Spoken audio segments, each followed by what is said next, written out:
Borders are meant to divide countries clearly. But what if some lines on the map don't make sense at all? What if a house sits in two countries? Or a single step forward sends you into a new time zone, a new nation, or even a military standoff? In reality, borders aren't always as neat and tidy as they appear in textbooks. In this episode of Watchers of the Unknown, we explore 7 of the world's most unusual and disputed borders, lines that seem to defy logic, history, or geography. These are places where geopolitics, identity, and the strange twists of history all collide. 1. Barley, Belgium versus Netherlands. In the quiet town of Barley, the border between Belgium and the Netherlands doesn't just run along roads or rivers. It slices through restaurants, shops, and even homes. You can have breakfast in the Netherlands and walk 5 feet to eat lunch in Belgium. Some homes literally have front doors in one country and kitchens in another.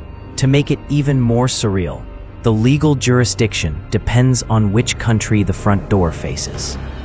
This bizarre arrangement stems from medieval land swaps and aristocratic deals dating back to the 12th century. Today, Barley is a peaceful town, but its patchwork borders still confuse tourists, GPS systems, and even law enforcement. It's a living testament to how the past continues to shape the strangest corners of modern Europe. 2. Diomede Islands, USA versus Russia. The Diomede Islands, Big Diomede and Little Diomede, are separated by just 2.4 miles of frigid Arctic Sea, but they represent more than just 2 land masses. They embody the closest geographical point between the United States and Russia. Big Diomede belongs to Russia and is uninhabited, home only to a Russian military base.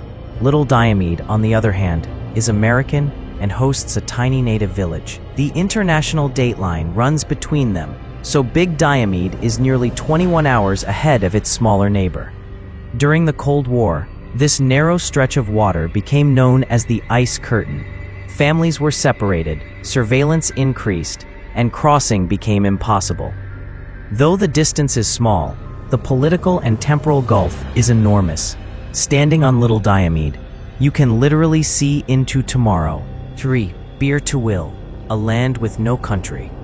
Imagine a piece of land that no one wants. That's Bir Tawil, a 2,000 square kilometer strip between Egypt and Sudan.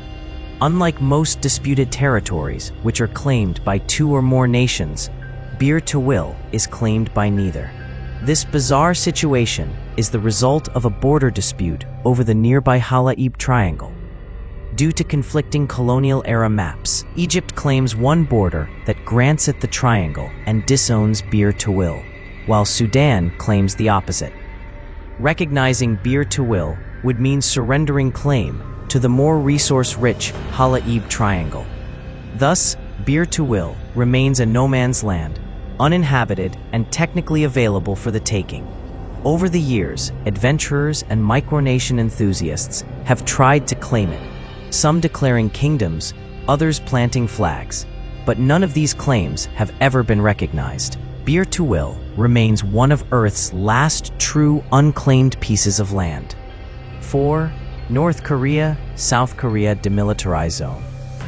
Stretching across the Korean peninsula for 250 kilometers, the DMZ is one of the most heavily fortified borders in the world. It's a paradox, a place of total silence surrounded by military power. Born from the 1953 armistice that paused the Korean War, the DMZ is a buffer zone, not a peace zone, as no treaty was ever signed.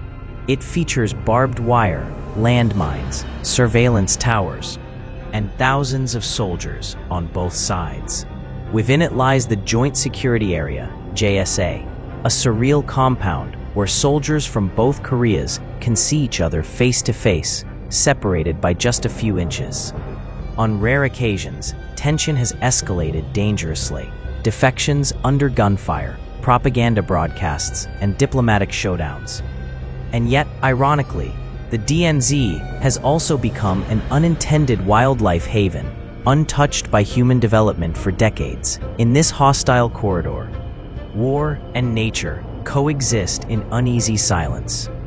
5. Kaliningrad, Russia inside Europe. Kaliningrad is a Russian exclave wedged between Poland and Lithuania, separated from mainland Russia by hundreds of kilometers. Formerly known as Königsberg, the city was part of Germany until the end of World War II, when it was annexed by the Soviet Union. Today, it remains a strategic outpost, heavily militarized and politically sensitive. Kaliningrad hosts a major Russian naval base and missile systems, putting it squarely in the heart of NATO territory. As relations between Russia and the West continue to tense, Kaliningrad's presence is a constant pressure point.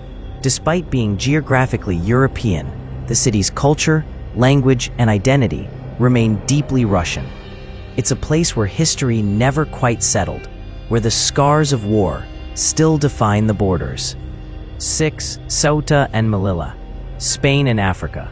Ceuta and Melilla are two Spanish-controlled cities on the northern coast of Africa, surrounded entirely by Morocco.